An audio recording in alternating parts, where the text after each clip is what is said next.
Buenos días, buenas tardes, por si hay alguna persona en otro horario. Ujú. Bienvenidos a este segundo taller en el marco de la convocatoria de becas Colaboración de Producción Periodística Edición Hábitat, donde vamos a abordar las otras dos categorías que no fueron abordadas en el taller de ayer, con la idea de poder socializar, compartir eh, contextos, conceptos, información válida que pueda ayudar a las postulaciones para la convocatoria de becas. Yo soy Pablo Baños, gerente de comunicación de Fundación Avina, y que junto a Fundación Gabo y a Hábitat por la Humanidad estamos empujando esta iniciativa que busca generar oportunidades de buenas historias para el periodismo y generar también al mismo tiempo visibilidad y posicionamiento de las narrativas de temas vinculados al hábitat que creemos son fundamentales, ¿no? Y este proyecto apunta a eso, a generar oportunidades y a buscar de alguna manera crear bienes públicos a partir de la información de calidad. La Fundación Avina está convencida que el periodismo tiene un rol irreemplazable en la democracia. Y hoy no contamos, no ha podido conectarse una persona de Fundación Gabo, pero ayer nos compartían cómo su cuidado por la calidad periodística y el empuje a causas, a temáticas, a agendas como esta del hábitat, están también en el centro del trabajo de Fundación Gabo. Las invitamos entonces a participar, vamos a tener espacios de intercambio. Esta, este taller también va a quedar grabado para consulta posterior y vamos a hacerlo circular siempre con esa idea, ¿no? De ayudar a quienes van a postular a esta convocatoria de becas a tener la información de mayor calidad posible. Vamos a avanzar entonces en el inicio. Le voy a dar la palabra a Ana para que presente a nuestra expositora. Muchas gracias, Pablo. Gracias y bienvenido, Alexander, de nuevo, Carmela, de nuevo, Leticia, bienvenida. Hoy tenemos la posibilidad de tomarnos unos minutos para poder escuchar de qué país nos acompañan y cuáles son sus nombres y que podamos socializar todos. Entonces, si les parece, nos pueden comentar. Alexander y Carmela estuvieron en la sesión de ayer, pero Leticia no. Entonces, importante que podamos conocernos un poco más.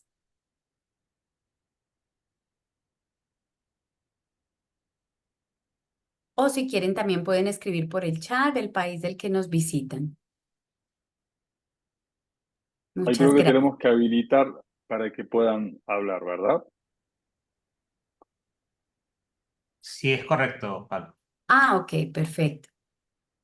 Pero ahí estamos Sí, en el aquí chat. está. Carmela nos dice que es de Lima, Perú, pero vive en Nueva York y ha estado trabajando en noticias allá desde Nueva York. Gracias, Carmela. Bienvenida de nuevo. Listo, voy avanzando mientras los demás nos socializan su lugar de procedencia. Y mientras tanto, entonces, quiero contarles un poco acerca de María Carrizosa. María es la persona que nos va a estar entregando hoy la información específica en este encuentro que tenemos y es la persona idónea para que nos comparta su experiencia, su conocimiento y su investigación. María es directora asociada en política de vivienda global para Hábitat para la Humanidad Internacional en New York, Estados Unidos. Allí lidera investigaciones que recogen evidencia para la incidencia en temas de vivienda adecuada a nivel global. Tiene un doctorado en políticas públicas y urbanas, una maestría en asuntos internacionales, una maestría en geografía y 2 licenciaturas, una en arquitectura y otra en filosofía. Su experiencia incluye roles en el sector público, organizaciones sociales, organizaciones internacionales de desarrollo como el Banco Mundial, PNUD, IFC, CAF y FES. Durante casi 10 años fue profesora en el programa de posgrado en Asuntos Internacionales de The New School y la Escuela de Arquitectura de la City University of New York. Uno de sus artículos, No House is Just a House, fue seleccionado para celebrar el aniversario número 50 de la revista académica Built Environment en 2024. Y su libro, Homes at Work, Urban Informality and Recognition in Latin America and Africa, ha sido reconocido ampliamente por presentar una microgeografía económica feminista de la vivienda informal. Entonces, sin más, les doy paso para que podamos empezar con el encuentro y les presento a María Carrizosa, quien estará acompañándonos durante toda la sesión. Conforme vamos avanzando, al final tienen habilitado el chat para que podamos socializar preguntas, comentarios o abrir un espacio de discusión en el momento en el que María nos dé la palabra. Muchísimas gracias y bienvenidos. Muchísimas gracias a todos los organizadores y a los asistentes y con mucha ilusión de poder compartir con ustedes un montón de información que les tengo preparada y ojalá al final tener un espacio para comentarios, preguntas, dudas, cualquier cosa. Entonces, lo que tengo es una gran cantidad de información. Voy a tratar de empezar rápido y si es necesario que me interrumpan, por favor, me avisan o levantan la mano o escriben en el chat. Recordarles que este es el segundo de 2 talleres. Ayer tuvimos uno con buena parte, algunos temas parecidos, pero bueno, vamos a arrancar. Empiezo con explicarles un poco qué es la organización para la cual trabajo, Hábitat para la Humanidad. Es una organización, una ONG basada en Estados Unidos, pero que tiene presencia en 70 países del mundo. Estamos organizados en 5 oficinas regionales, una de las cuales está en América Latina. Y en Estados Unidos tenemos muchas oficinas, 1000 oficinas en todo el país. El grueso de nuestro trabajo es construcción de vivienda para población de ingresos bajos, pero también hacemos otras cosas relacionadas. Trabajamos en un área de incidencia en políticas públicas y trabajando para modificar normas y leyes, regulaciones para que pueda haber más vivienda económica. También trabajamos en el sector de microfinanzas específicamente para vivienda. Hay muchas microfinanzas, pero no tantas específicamente para vivienda. También trabajamos en temas de innovación tecnológica de muy distintos tipos y tenemos un amplio programa de voluntariado, sobre todo dirigido a la construcción, pero también para la incidencia. He destacado aquí la incidencia porque este es el tema, la parte de la organización en la cual yo personalmente trabajo. El tema que nos reúne hoy es en una sola imagen, son los asentamientos informales. Y quería como empezar con esta imagen para darles a veces una imagen vale más que 1000 palabras. Para Hábitat para la Humanidad, el tema de los asentamientos informales es fundamental y de hecho iniciamos una campaña global de incidencia el año pasado que durará 5 años para promover el mejoramiento de vivienda en asentamientos informales. ¿Por qué? Porque creemos que es transformador. Produjimos el año pasado esta investigación que logró contestar la pregunta, ¿qué pasaría si los países del mundo invierten de manera muy ambiciosa, totalmente ambiciosa, en el mejoramiento de vivienda de asentamientos informales? Y logró establecer que las ganancias que se tendrían, no solo en los asentamientos mejorados, sino en otros aspectos importantes de la sociedad, son muy importantes. Lo más significativo es las mejoras que habría en la salud global de todo el mundo. 4% aumentaría la expectativa de vida alrededor del mundo. Esto es tan importante como si erradicáramos la malaria de la faz de la Tierra. Es un impacto muy importante. En términos de educación, en algunos países se lograría un aumento de los años de escolaridad hasta del 28%, también muy significativo. Y en algunos países habría un ingreso, un aumento al PIB, a los ingresos económicos, hasta del 10.5%. Entonces, para los gobiernos y para el mundo en general, resulta un buen negocio, digamos, invertir en asentamientos informales, porque no solamente se están mejorando las condiciones específicas de esos lugares, sino también tiene efectos para la sociedad en su conjunto. En el primer año de nuestra campaña hemos ya logrado algunas cosas. 44 organizaciones nacionales están vinculadas, trabajando a nivel nacional para promover estos cambios. Hemos logrado cambiar 50 políticas a nivel nacional en 9 países. Hemos beneficiado a 2.800 millones de residentes en 6 países. Hemos logrado acceder a través de nuestro trabajo de incidencia a 1.200 millones de dólares de fondos públicos que ahora ya están disponibles para que se aumente el acceso a la vivienda adecuada en 10 países. Y 8 organizaciones globales están respaldando nuestra campaña y ayudando a empujar este objetivo común. Nuestra campaña tiene 4 temas, 2 de los que hablé ayer: servicios básicos y tenencia segura, y hoy voy a referirme a los siguientes 2, el tema de resiliencia climática y participación empoderada. En el día de hoy, entonces, voy a tratar estos 4 temas. Primero, la primera parte de la presentación es muy parecida a la que hicimos ayer. Es un contexto general sobre qué es la informalidad y cómo se entiende y cómo debemos entenderla.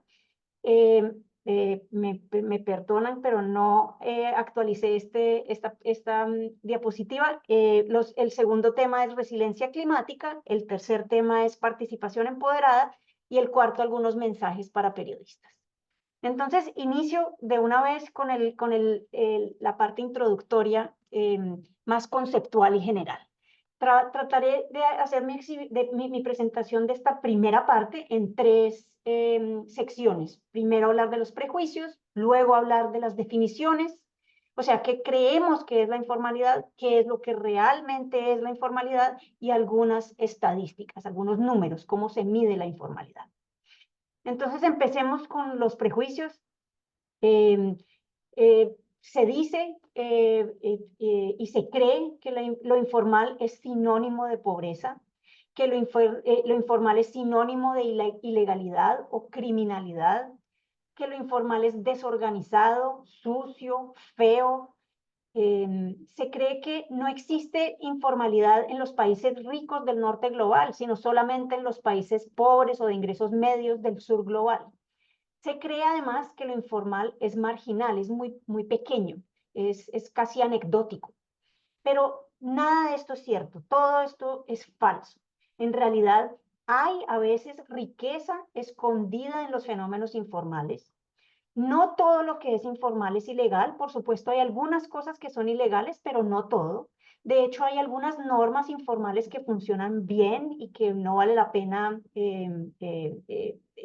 deshacer. Lo informal tiene un orden distinto, sí, se puede ver feo, se puede ver desordenado, se puede ver sucio a veces, pero es más bien un orden de otra forma, tiene una razón de ser distinta que es difícil de ver y entender y nos obliga a mirar con otros ojos.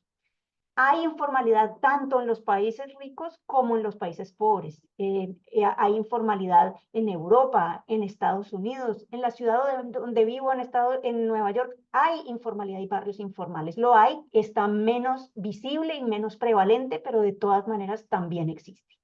Y me voy a demorar un poco más en este último punto. Lo informal es un fenómeno mayoritario, no es anecdótico, no es unos pequeños casos aislados, sino más bien es algo mayoritario, es algo casi que digamos normal. Y estas son algunas cifras para justificar eso que acabo de decir. Esta es la más importante de todas. Este 61.5% del empleo que existe en el mundo es informal. El 61% de los trabajadores del mundo son trabajadores informales.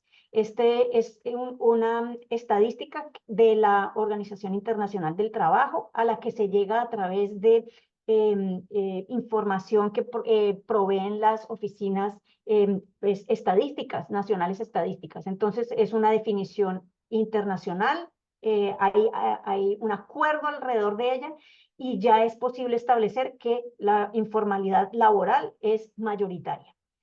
En América Latina la informalidad laboral también es mayoritaria, el 54%, y esta cifra es también muy importante porque esto nos dice que los nuevos empleos que se están formando no son, la mayoría de los empleos que se están formando no son formales, sino informales. Luego, en el futuro estamos viendo una sociedad todavía más informalizada y no menos informalizada. Y esta última cifra, a pesar de que no se llega a ella a través de estadísticas duras, sino estimaciones, de múltiples metodologías y múltiples expertos en múltiples países del mundo han logrado llegar al consenso de que a más o menos el 70% de nuestras ciudades empezaron o son en este momento o empezaron siendo de origen informal. Entonces, como ven, es un fenómeno mayoritario, más del 50% de distintas formas como se mire.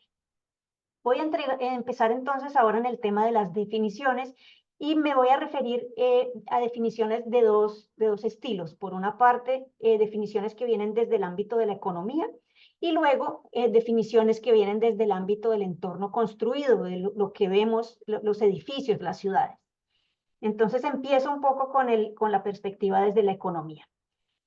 Mucho se ha dicho que la economía informal está escondida, que está en la sombra, que no se puede medir y no hay nada más lejano de la realidad. Existe desde 1993 una definición estadística de qué es el sector informal.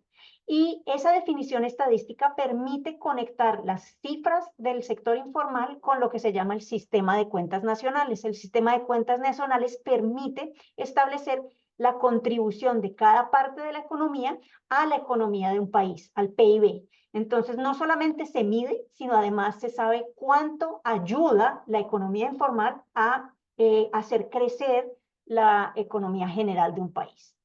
Luego, en el 2003 aparece la definición muy importante de qué es un empleo informal. Un empleo informal es dicho brevemente, empleo no protegido.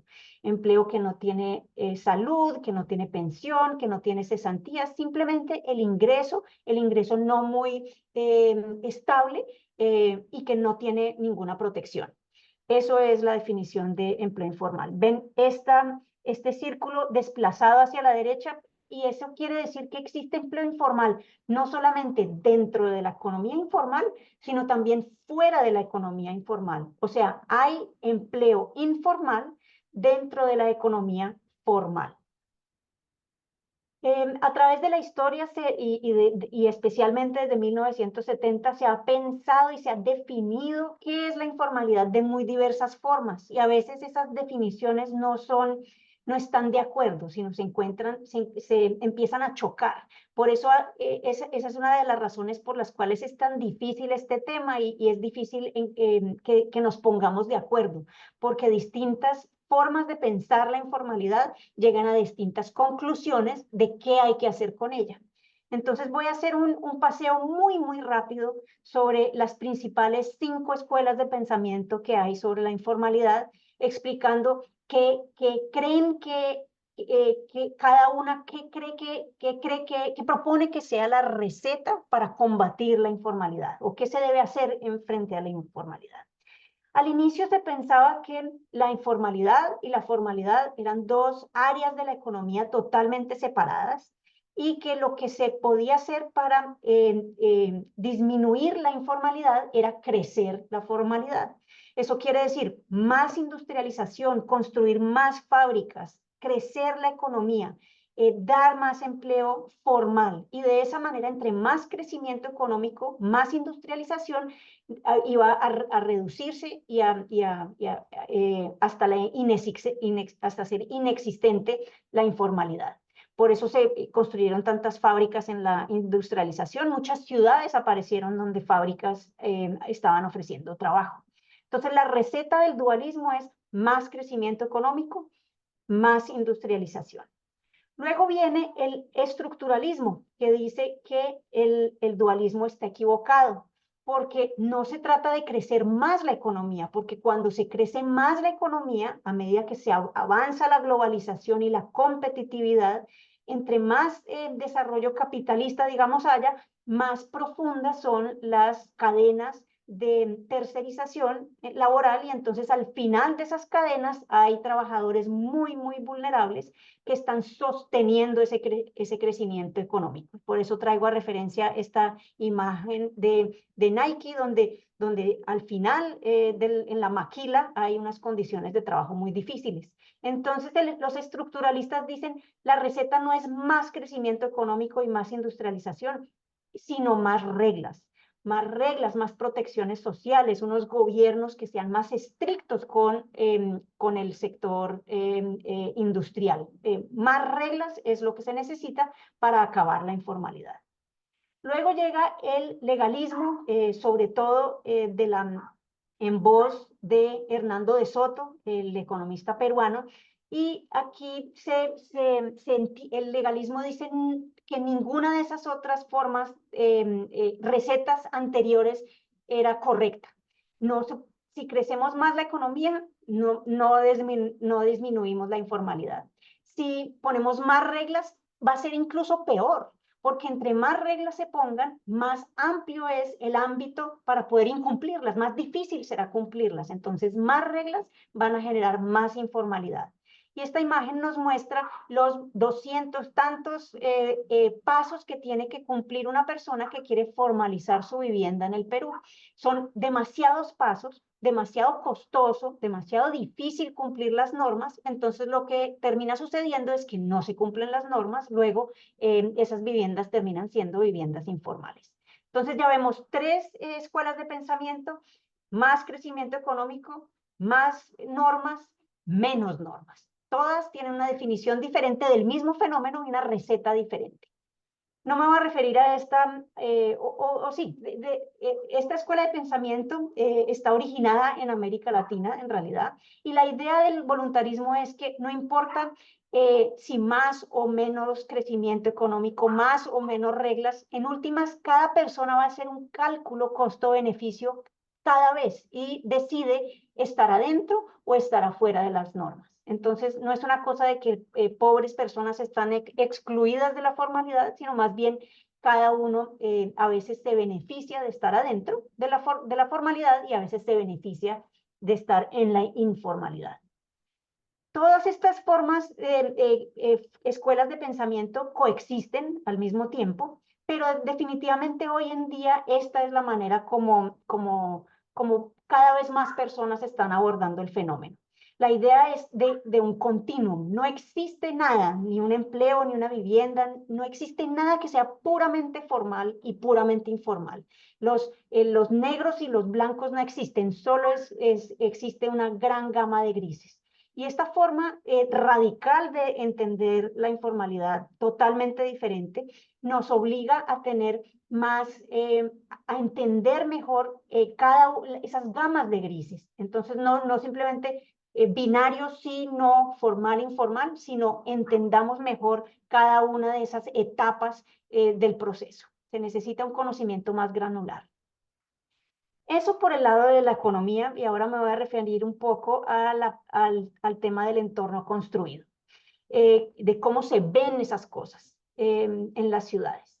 Esta es una de las muchas tipologías que existen para clasificar los asentamientos informales. Es una muy útil. Existen asentamientos informales precarios que se asientan en las periferias de las ciudades, que están muy recientemente formados, son incipientes, tienen poca infraestructura, los materiales son muy inestables y son muy visibles a la periferia de la ciudad. Pero a medida que pasa el tiempo, muchos de ellos se han venido consolidando, 20, 30, 40, 50 años han pasado y empiezan entonces a conformar lo que se llaman antiguas periferias. Empezaron siendo precarios y están en la periferia, pero hoy en día las ciudades ya han crecido tanto que se han comido, digamos, esas periferias, y lo que eran periferias antiguas son parte sustancial del tejido urbano de nuestras ciudades. Esto es, las antiguas periferias que alguna vez fueron precarias, que ya están consolidadas, son lo que conforma la mayoría de nuestras ciudades en América Latina. Les traigo una imagen visual de cómo se ve esto en una de las ciudades. Por supuesto, este camino es distinto en cada ciudad, en cada barrio, en cada país. Pero esto es una pequeña imagen de cómo es en una de las ciudades, en mi ciudad, en Bogotá. Empieza el camino con un lote de tierra en la periferia. Generalmente ese lote la familia lo puede comprar, lo puede invadir, lo puede comprar a gente son los dueños, o que ni siquiera son los dueños y lo están vendiendo por algún negocio. O que es un lote de tierra del gobierno o no, de distintas formas. Lo primero es hacerse a un pedazo de tierra. Luego, con esfuerzo, empieza a levantarse una estructura, generalmente de materiales inestables, y para poder empezar a habitar ese pedazo de tierra. A medida que pasa el tiempo, pueden ser 15 años, o pueden ser 2, o pueden ser 3, eso varía dependiendo de las circunstancias. La vivienda empieza a mejorarse, los materiales empiezan a volver más duraderos, ya hay un mejoramiento estético también, hay agua, vemos acá, hay electricidad, empieza a haber un mejoramiento importante. Sigue pasando el tiempo y hay incluso más mejoras y algún crecimiento vertical, por lo general. Estas viviendas empiezan a albergar negocios de algún tipo, tiendas, talleres, y siempre con la aspiración de seguir creciendo en el futuro, guardando materiales, ahorrando para el futuro, y aspirando a seguir expandiendo la vivienda. Aún más tiempo pasa, mejor consolidación, ya más formalización de los negocios. Muchas veces empieza a haber segundas viviendas al interior de esta misma, se arrienda un cuarto, incluso o un piso entero a otra familia o a un individuo. Y luego, al final de un proceso muy largo, vemos que lo que empezó siendo un pedazo de tierra y un arrume de latas, digamos, con el paso del tiempo y de los esfuerzos, tanto individuales como colectivos, y tanto de las familias como de los gobiernos, empiezan a haber edificaciones que, si bien no son hermosas y no lucen como la ciudad formal, son muy, muy llenas de actividades, llenas de emprendimiento. Muchas familias viven y dependen de lo que está sucediendo en estas edificaciones. Esa es la perspectiva. Cuando hablamos de vivienda informal, podemos hablar de cualquiera de estas etapas del proceso. Entonces, es difícil decir que es formal o informal binario. No, en realidad es muy distinto. Podemos hablar de muy diversas cosas, y es muy importante ir a la especificidad. ¿Cómo abordan los gobiernos este tema? ¿Cómo se formaliza? Los gobiernos locales tienen que hacer enormes esfuerzos para lidiar con estas realidades. Y voy a hacerles un esquema un esquema muy resumido de qué es lo que tienen que hacer, el tipo de políticas que hay para atender esto. Primero, se tiene que legalizar la tierra, saber si en esa tierra se puede construir o no, si se puede incorporar al plano urbano de la ciudad. Esa es la legalización. Luego viene la habilitación, que haya vías para llegar a ese lote, que haya algunos servicios, así sean progresivos o incipientes, pero que haya posibilidad de llevar agua, posibilidad de llevar electricidad a esos lugares. Esa es la habilitación.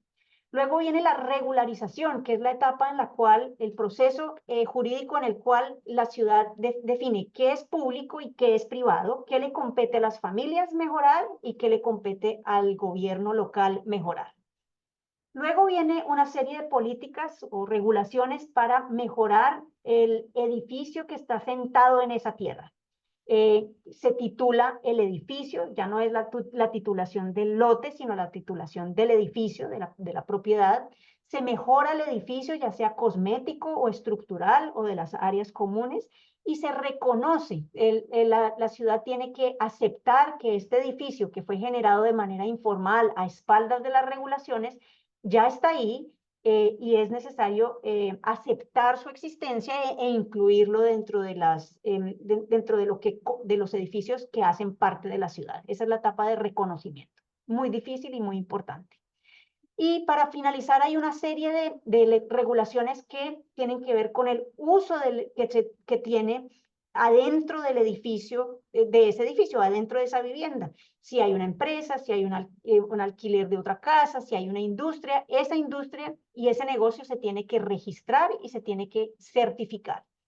Y muy al final del proceso vienen procesos de subdivisión, de cómo se separan las distintas unidades de negocio y unidades residenciales que hay dentro de ese mismo edificio.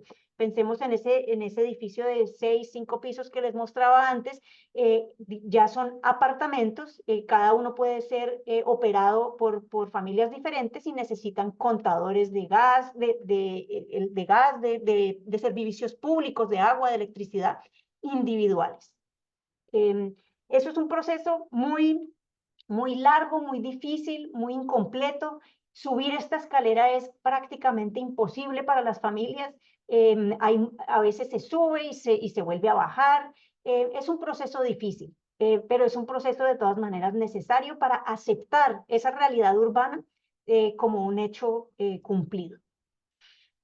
Esta tabla es un poco compleja, pero creo que es una de las más importantes que hay y más útiles para poder entender la diferencia entre una vivienda inadecuada, un asentamiento informal o un tugurio o una favela, o dependiendo del nombre que se utilice en cada país. Y esta tiene 7 dimensiones diferentes que son los componentes de la definición jurídica por la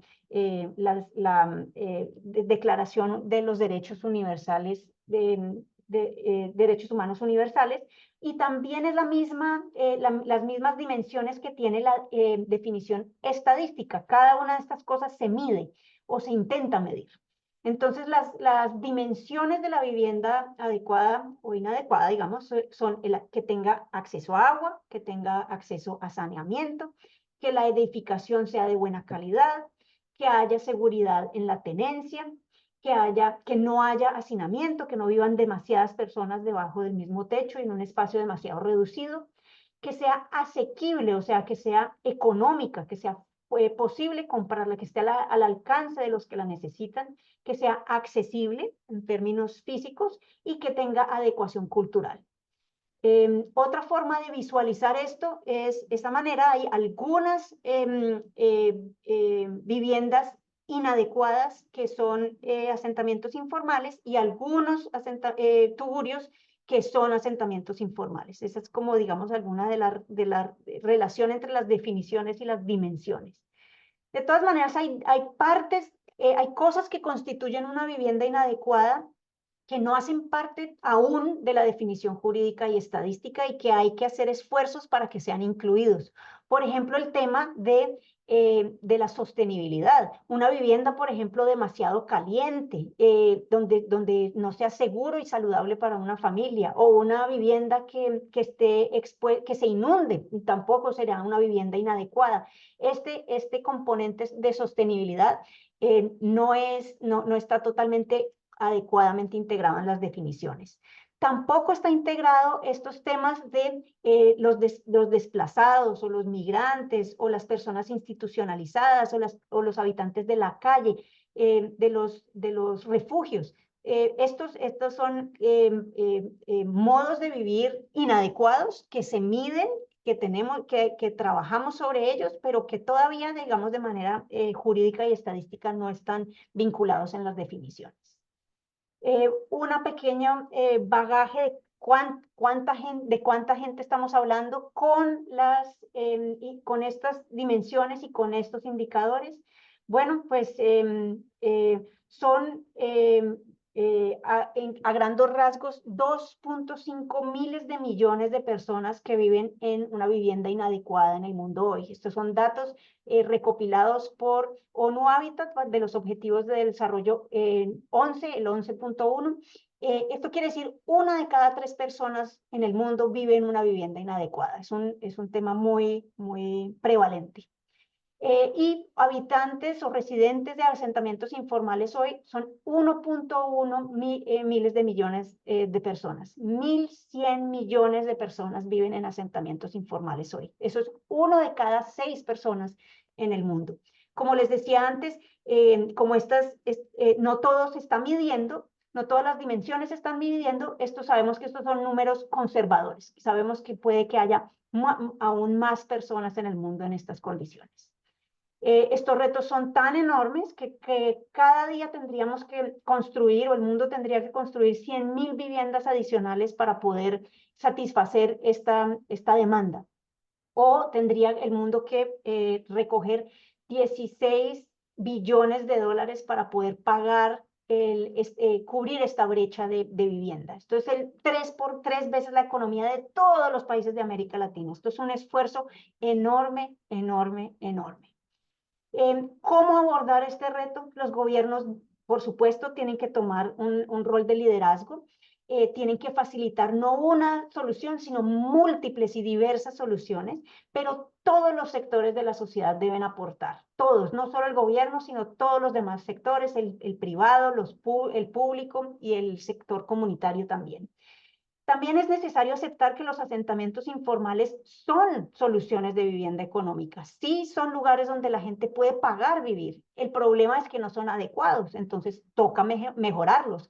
Pero no podemos esconder el hecho de que ya son una solución insuficiente, pero de todas maneras una solución económica.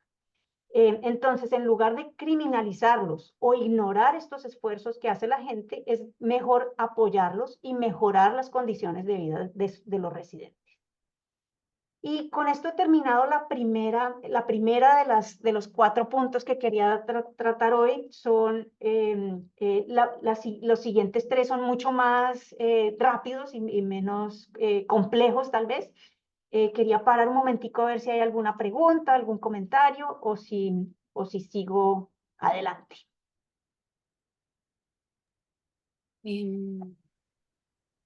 No tenemos preguntas en el chat, tenemos 6 acompañantes en este momento, 6 asistentes al taller. Uno nos saluda desde Riohacha, La Guajira, en el norte de Colombia, y los demás que ya nos habían comentado. Si quieren escribir en el chat o abrir sus micrófonos e interactuar por algunos momentos, estamos aquí más que atentos y disponibles en este espacio de estos minutos. Y si no hay mayor comentario, sigo y después más bien tenemos espacio al final para comentar. Pero estoy muy pendiente de escuchar cualquier comentario que tengan cualquiera de los asistentes. Entonces, voy a seguir. El siguiente tema que quiero abordar, el tercer tema de la campaña Hogar es el tema de resiliencia climática. Y voy a darles un brochazo de definiciones y conceptos importantes a tener en cuenta. ¿Qué es la resiliencia climática? Existen todas estas palabras por ahí volando en el aire. Vulnerabilidad, riesgo, mitigación, adaptación, todo esto es como un sancocho, como un salpicón de cosas difíciles a veces de discernir. Entonces, les planteo 2 formas de organizar estos conceptos.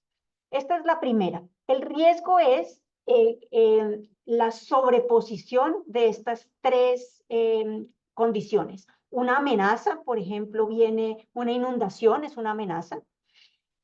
La vulnerabilidad es qué tan débil es mi vivienda, mi situación, yo mismo para enfrentar esa amenaza. Entre más vulnerabilidad, hay más riesgos. Entre más grande la amenaza, más grande la inundación, más riesgos. Y también depende de la capacidad de adaptación que yo tengo a estos riesgos. Entonces, si yo tengo una menor capacidad de adaptación, mi riesgo va a ser mayor. Si aumento mi capacidad de adaptación, disminuyo el riesgo. Entonces, el riesgo, a veces la amenaza no se puede evitar. Si viene un huracán, no puedo hacer nada para parar eso. Pero sí puedo tratar de disminuir mi vulnerabilidad o aumentar mi capacidad de adaptación para manejar el riesgo. En eso consiste el manejo del riesgo, disminuir la vulnerabilidad y aumentar mis capacidades. Y la otra cosa que quería explicarles es la relación entre mitigación y adaptación y la diferencia que hay entre esas 2 cosas.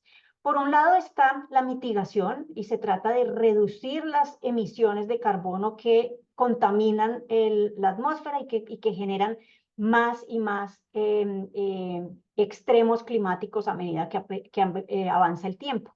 Las agendas de mitigación tienen el objetivo de reducir las emisiones, de vivir de una manera más verde, de construir de una manera más verde y más que produzcan menos impactos negativos en el ambiente. Por el otro lado está la adaptación, y la adaptación tiene como objetivo manejar los impactos del cambio climático. Ya el cambio climático está sucediendo y necesitamos es manejar los efectos de ese cambio climático. La adaptación se mide en términos de vidas salvadas. Si yo estoy bien adaptado, entonces puedo salvar vidas o puedo evitar pérdidas, que mi vivienda se pierda, evitar daños en la infraestructura. Entonces, la adaptación es para manejar los impactos del cambio climático y la mitigación es para reducir las emisiones que generan más y más cambio climático. Pero estas dos se cruzan. Hay algunos actividades o proyectos donde los dos se logra aportarle a ambos objetivos al mismo tiempo. Y aquí hay simplemente unos ejemplos de estrategias puramente de mitigación y de estrategias puramente de adaptación y algunas que están en la mitad, que sirven para ambas agendas. Un pequeño imagen de qué es, de qué estamos hablando. Creo que este vínculo no me está funcionando bien, pero se los compartiré luego y quería traer un ejemplo de los deslizamientos de tierra en un asentamiento informal, porque es en América Latina sobre todo y en el mundo en general, los deslizamientos son el evento más prevalente de todos. Esto sucede una y otra vez en todas nuestras ciudades y sucede cada vez de manera más radical y más frecuente. Entonces, estos son los temas que los periodistas empiezan a enfrentarse. El reto de la adaptación en asentamientos es enorme. El costo de la adaptación para los países pobres, de ingresos bajos y medios, es de 300.000 millones de dólares por año. Son 18 veces más lo que nos costaría adaptarnos que lo que hay de recursos internacionales para esto. O sea, se necesita mucho. De todas maneras, no hacer nada cuesta más. Y entonces, si dejamos de tomar acciones, en el futuro la adaptación va a costar aún más. Adaptar definitivamente es un buen negocio, digamos, en términos globales. Por cada 1.000 millones invertidos en adaptación, podemos reducir daños futuros por 14.000 millones de dólares. Entonces, tiene mucho sentido trabajar en esto, tiene mucho sentido fortalecer la capacidad adaptativa de los asentamientos informales. Quería traer sobre la mesa un documento que produjimos el año pasado. Es una recopilación de ejemplos exitosos de adaptación específicamente para vivienda y que han funcionado en asentamientos informales. ¿Cómo se ha logrado hacer adaptación climática a través de vivienda? Y hay muchos ejemplos de distintos países, algunos son con unos ingredientes más de mitigación también, otros menos. Es un documento interesante y les compartiré más adelante el vínculo para que lo puedan consultar. Algunas recomendaciones generales en este tema, ya para finalizar, este específico tema de resiliencia climática. Priorizar lo más vulnerable, que sí sea adaptable, o sea, que no estén en una situación de riesgo que no se pueda mitigar, es importante. Lo informal, las maneras de construcción que tiene la vivienda informal, por ejemplo, pueden contener modos de habitar a veces más conscientes al clima que los sectores formales de la ciudad. Y entonces por eso es tan importante entender sus lógicas, mirarlo con otros ojos. Lo vemos precario y lo vemos pobre y lo vemos muy precario, si lo vemos con otros ojos, podemos entender que puede que haya algunos elementos que tienen que se pueden conservar y potenciar, otros que hay que definitivamente mejorar. Innovar también es no solamente llegar con una tecnología del exterior y lanzarla ahí como llega una nave espacial, sino también innovar es apoyar las iniciativas existentes y poderlas potenciar. El segundo y último tema de la campaña que quería comentarles es el tema de la participación empoderada, el tema de la participación comunitaria. ¿Qué es? Bueno, pues esta es una frase que tomo prestada de una trabajadora social muy interesante, que dice que la participación comunitaria es como comer verduras. Todo el mundo sabe que es muy bueno para uno, pero muy poca gente lo hace. Y cuando se hace menos de lo que se debería. Y la verdad es que es mucho más fácil y mucho más frecuente encontrar casos de participación falsa, de cosas que parecen ser participación, pero en realidad no son. A todo el mundo lo hace lucir bien decir que un proceso es participativo y que la comunidad participó, pero ¿cuándo es verdaderamente participación? Y esta trabajadora social que se llama Sherry Arnstein escribió hace ya varios años, 1979, un documento muy interesante donde explica las diferencias entre lo que no es participación y lo que sí es participación. Empiezan con momentos de manipulación. Reunimos, por ejemplo, a la comunidad para que participe y les contamos de un proyecto, luego les decimos que vamos a recoger firmas de asistencia y decimos que esa firma de asistencia es que los participantes estuvieron de acuerdo con lo que yo les comenté en esa reunión de participación. Entonces, lo que sucedió en esa reunión es un claro ejemplo de manipulación. Lo que yo quería hacer fue la reunión de participación se instrumentalizó simplemente y la gente se manipuló para decir que es participación, pero en realidad no hubo ninguna participación. Por ejemplo, hay otras etapas donde la participación, sí hay un poco de participación, pero más de forma que real. La consulta es una forma de participación más o menos, un poco mejor que la manipulación, pero definitivamente no verdadera participación. Cuando yo le consulto a la comunidad y pregunto qué opina y tomo nota de lo que opina, y paro ahí, me detengo ahí no hay participación, ahí hay simplemente consulta. La gente está verbalizando lo que piensa, elevando sus ideas, pero esas ideas no se incorporan en la toma de decisiones. Entonces, si no se incorporan esas opiniones o esa contribución, esas opiniones a las tomas de decisiones, solamente es una consulta, no más. No hay verdadera participación. Hay distintas formas de participación verdadera, participación empoderada, desde unas que entregan más poder a la comunidad, a otras unas que simplemente se colabora con la comunidad, hasta otras donde el control es totalmente de la comunidad.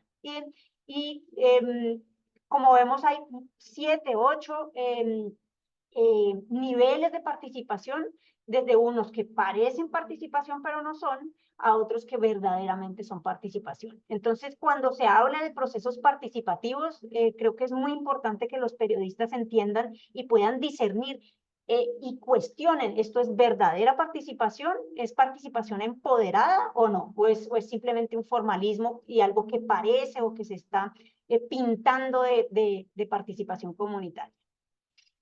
Algunos ejemplos muy brevemente. Uno de los ejemplos más interesantes de participación verdadera son los presupuestos participativos en Brasil, pero en muchos otros lugares. ¿Qué son los presupuestos participativos? Un gobierno, ya sea generalmente gobiernos locales, deciden reservar un porcentaje de su presupuesto de su plan de gobierno, digamos, para que la gente decida cómo se gasta.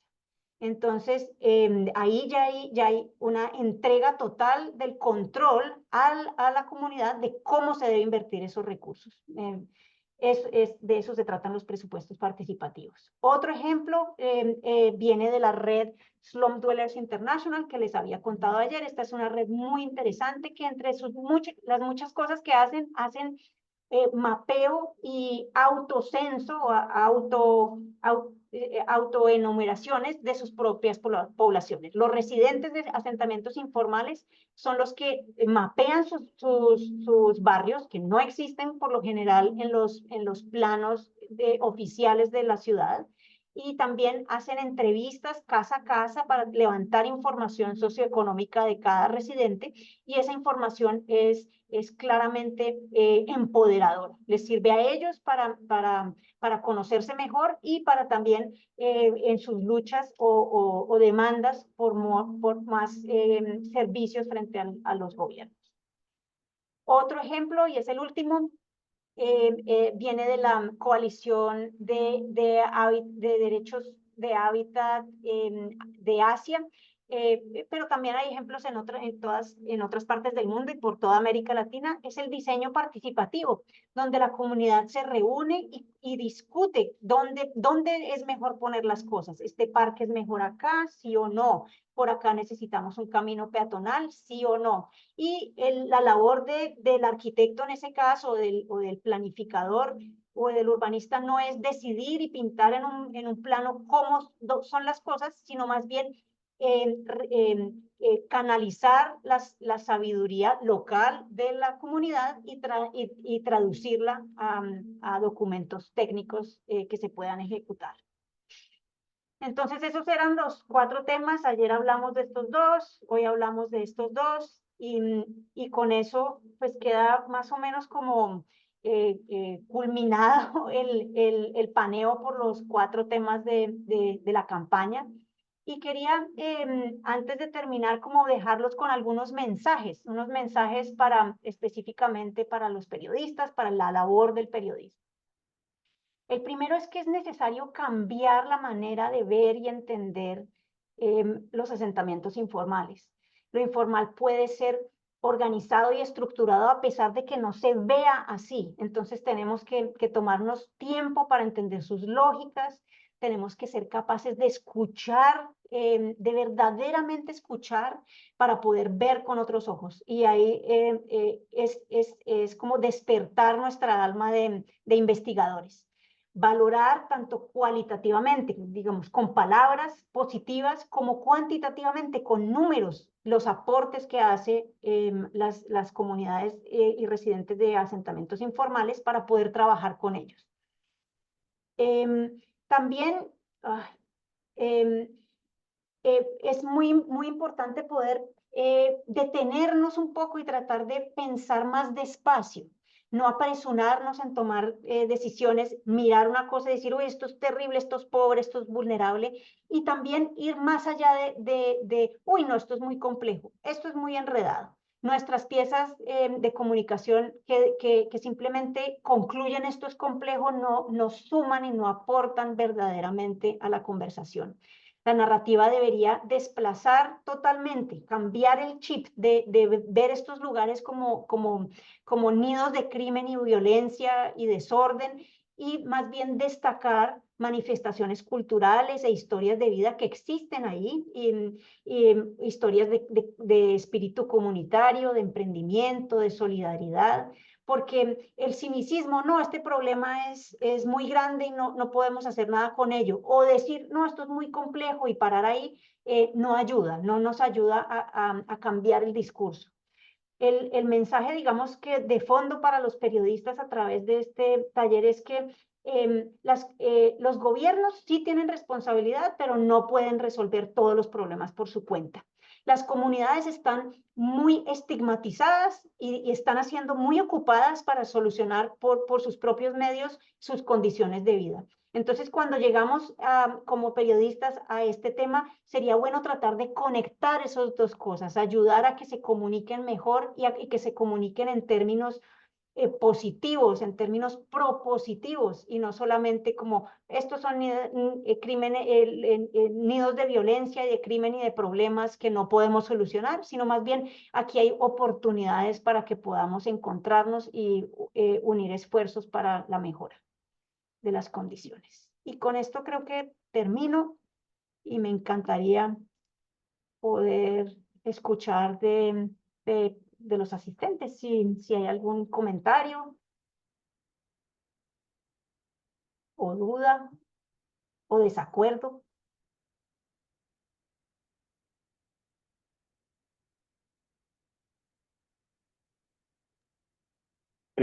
Tenemos el chat donde pueden avisar para que les habilitemos el micrófono, ¿verdad? O incluso para dejar la consulta directamente. Recordemos, toda esta información realmente es hiper válida para pensar, no solamente para la pauta en general, pero para propuestas para esta convocatoria de becas. Recordamos que son 8 becas de $800, 2 por cada una de las categorías, de las 4 categorías que ha estado describiendo María. Y sabemos que contar con esta información realmente puede ayudar muchísimo a pensar una propuesta bien alineada, ¿no? Y es un espacio para escuchar todo esto de lo conceptual, pero también para consultas técnicas sobre la convocatoria. Y la idea es socializar estos temas y poder generar estas oportunidades desde las becas, ¿no? Entonces, a disposición aquí para complementar la información también desde el lado convocatoria per se.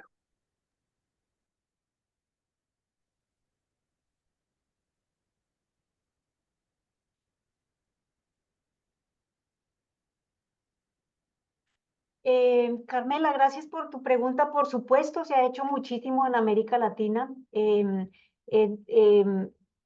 Hay muchos ejemplos.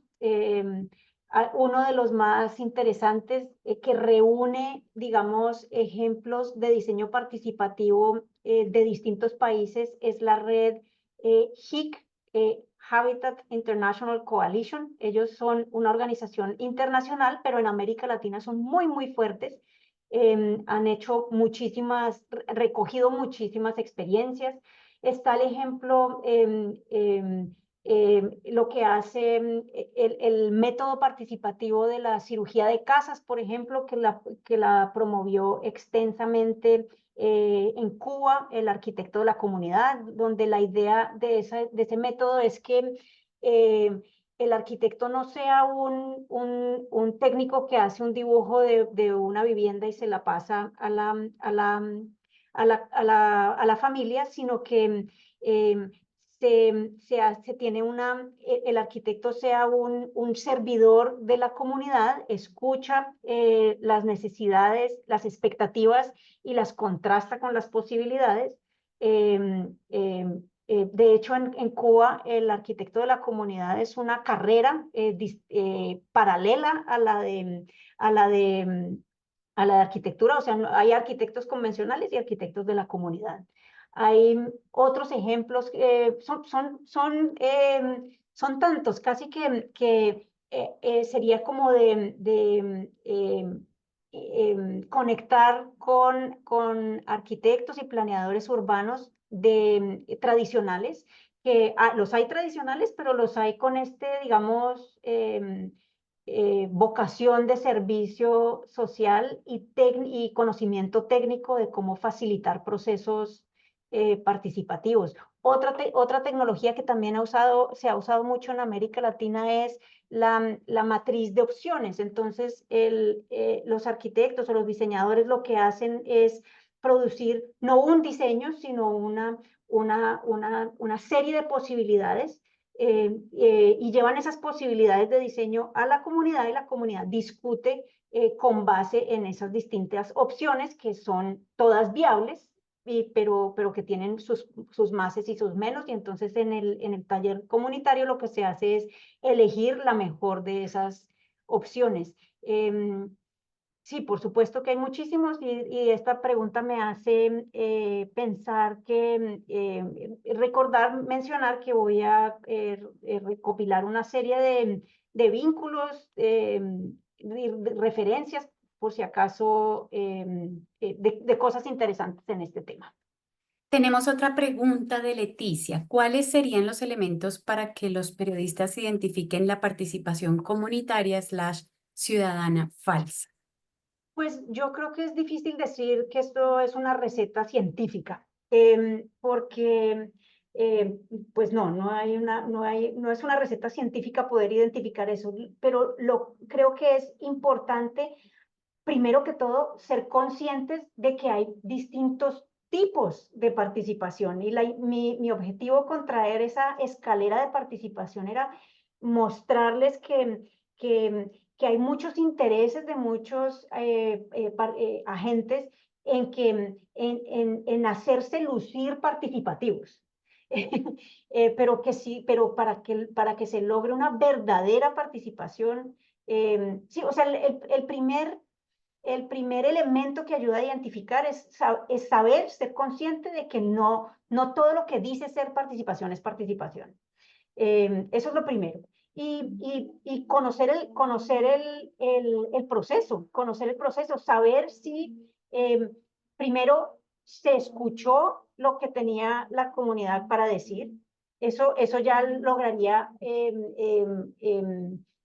llegar a un punto intermedio. O sea, primero, lo peor en la participación es que solamente de un lado se hable y que se diga que dar información es participación. No. El segundo, digamos, nivel intermedio es pensar que con escuchar a la comunidad ya se está participando.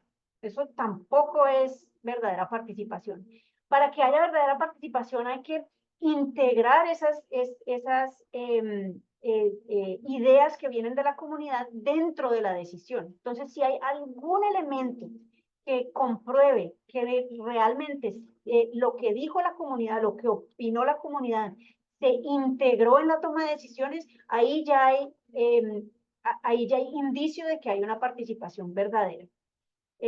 A veces también olvidamos que participar cuesta tiempo, cuesta trabajo, no todos tienen la capacidad económica, intelectual, de tiempo de participar. Entonces, a veces solo con abrir el espacio de participación y decir, sí, listo, yo escucho, y sí, listo, lo que ustedes digan va a ser integrado, eso tampoco es suficiente. A veces se necesita dar herramientas para que las comunidades estén como en las mismas condiciones y puedan estar en condiciones de participar.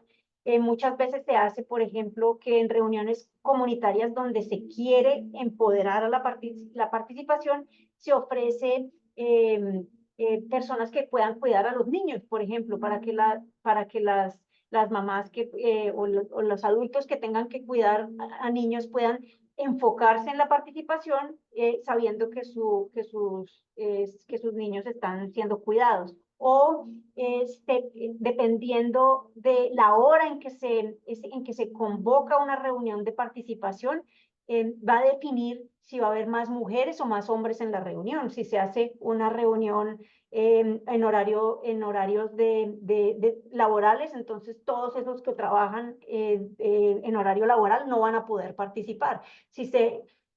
Todas estas condiciones, entre más se piensen y entre más se aclaren y se entreguen herramientas para empoderar la participación, pues vamos a tener más indicativos de que no fue de mentira, sino fue genuina la participación. Y gracias, Leticia, por esta pregunta.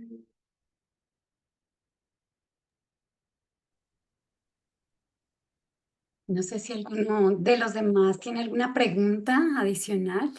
O comentario.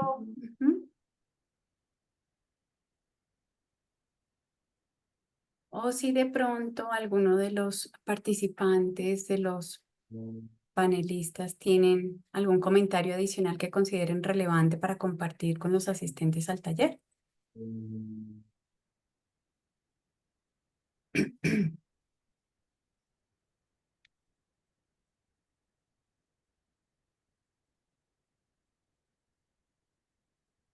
Bueno. Mientras ahí Ana y María recordamos que vamos a compartir a todas las personas porque tenemos el registro y tenemos sus contactos, material, todo lo que ha compartido María, ejemplos y una serie de informaciones que pueden estar interesantes y pueden sumar a la mirada. Así que también al cerrar la grabación, para que puedan repasar conceptos con calma y links a información, a documentos, a conocimiento que pueda dar marco, ¿no? Dar marco teórico a una posible investigación.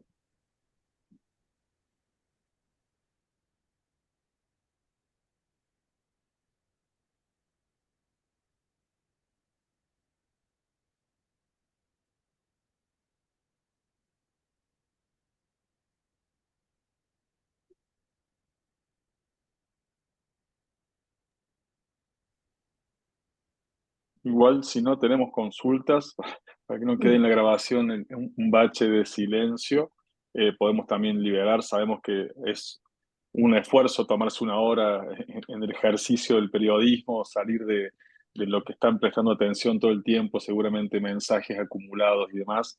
Entonces, agradecer ese esfuerzo por estar aquí y si les parece, podemos ir, salvo que haya realmente alguna consulta ahora sobre el cierre, pero ya podemos ir dándoles el cierre y liberando a los colegas y las colegas.